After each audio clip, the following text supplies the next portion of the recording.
Common problems and mistakes with the slide outs.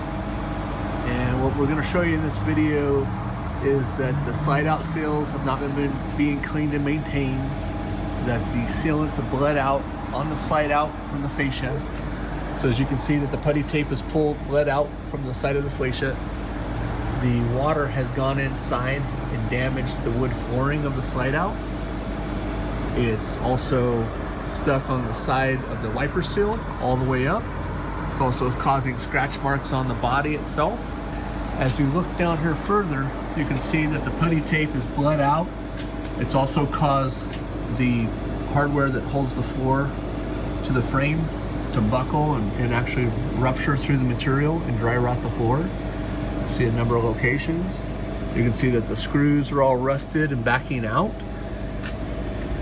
Again, on this side, you can see where the water actually dry rotted the floor, the plywood itself, the layers.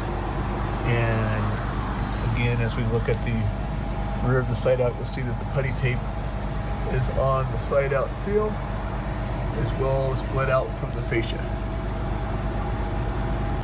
Okay, so how can I prevent this problem in the future?